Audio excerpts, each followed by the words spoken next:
ಶುಭಾಶಯಗಳು. ಏನಿವತ್ತು ಮಾಲೂರಲ್ಲಿ ನಮ್ಮ ಈದ್ಗಾ ಮೈದಾನದಲ್ಲಿ ಇವತ್ತು ರಂಜಾನ್ ಹಬ್ಬ ನಡೀತಾ ಇದೆ. ಎಲ್ರಿಗೂ ಕೂಡ ಒಳ್ಳೇದಾಗಲಿ ಅಂತ ಈ ಮುಖಾಂತರ ಹೇಳಕ್ ಬಯಸ್ತೀನಿ.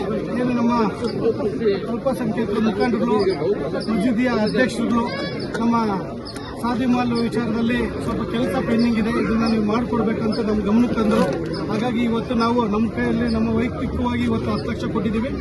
ಇನ್ನು 2 ತಿಂಗಳೊಳಗಡೆ ಈದ್ಗಾ ಭವನ ಏನಿದೆ ಇವತ್ತು ಸಾದಿ ಮಾಲ್ ಅದು ಓಪನ್ ಆಗಬೇಕು.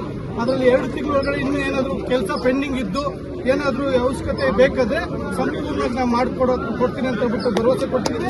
2 ತಿಂಗಳೊಳಗಡೆ ಅದು ಓಪನ್ ಆಗಬೇಕು, ಜನಕ್ಕೆ ಅನುಕೂಲ ಆಗಬೇಕು, ಬಡವರು ಯಾರಿದ್ದಾರೆ ಅವ್ರಿಗೆ ಅನುಕೂಲ ಆಗಬೇಕು ಅನ್ನೋ ಉದ್ದೇಶದಲ್ಲಿ ಇವತ್ತು ಎಲ್ಲರೂ ಕೂಡ ದಾನಿಗಳೆಲ್ಲರೂ ಸಹಾಯ ಮಾಡಿದ್ದಾರೆ. ಆ ಉದ್ದೇಶದಲ್ಲಿ ನಾವು ಕೂಡ ನಮ್ಮನ್ನು ಕೇಳಿದಾಗ ನಾವು ನಮ್ಮ ಕೈಲಾಗಿ ಸಹಾಯ ಮಾಡಬೇಕನ್ನೋ ಉದ್ದೇಶ ಇಟ್ಕೊಂಡು ಯಾರಿಗೂ 4 ಜನಕ್ಕೆ ಅನುಕೂಲ ಆಗಲಿ ಅನ್ನೋ ಉದ್ದೇಶದಲ್ಲಿ ಇವತ್ತು ಮಾಡಿದ್ವಿ. ಎಲ್ರಿಗೂ ಶುಭಾಶಯಗಳು. ಇವತ್ತೇನು ರಂಜಾನ್ ಹಬ್ಬ ಇದೆಯಾ, ರಂಜಾನ್ ಹಬ್ಬದ ಎಲ್ಲರಿಗೂ ಶುಭಾಶಯಗಳು ಹೊರಗೆ ಬಯಸ್ತೀನಿ.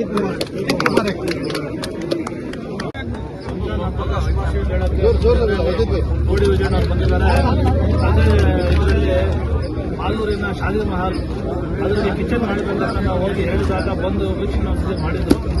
ಅದೇ ಪ್ರಕಾರ ಶಾದಿ ಮಹಲ್ಗೆ ನಾನು 10 ಲಕ್ಷ ಕೊಡ್ತೀನಿ ಅಂತ ಹೇಳ್ಬಿಟ್ಟು ಕಿಚನ್ ಮಾಡ್ಕೊಡೋಕ್ಕೆ ನಿಮ್ಗೆ ಇಷ್ಟ ಆಗುತ್ತೆ ಅಂತ ಹೇಳಿ ಅದ್ರ ಮೊತ್ತವನ್ನು ಕೊಡ್ತೀನಿ ಅಂತ ಹೇಳಿದ್ರು. ಇವತ್ತು ನಾವು ವಿಜಯನವರ ಹತ್ರ ಹೋಗಿ ಹೇಳಿದ್ದೆ, ಸುಮಾರು ಒಂದು 10 ಲಕ್ಷವರೆಗೂ ಆಗುತ್ತೆ ಅಂತ ಹೇಳ್ಬಿಟ್ಟು ಆ ಮೊತ್ತ ವಿಜಯನ ಅವ್ರು ತಗೊಂಡು ಬಂದು ಇವತ್ತು ಎಲ್ಲರೂ ಈದ್ಗಾಗಿ ಇವತ್ತು ನಮ್ಮ ಪವಿತ್ರವಾದ ರಂಜಾನ್ ಹಬ್ಬ, ಆ ಹಬ್ಬದಲ್ಲಿ ಎಲ್ಲರೂ ಮುಂದೆಗಡೆ 10 ಲಕ್ಷ ತಗೊಂಡ್ಬಂದು ಕೊಟ್ಟಿದ್ದಾರೆ.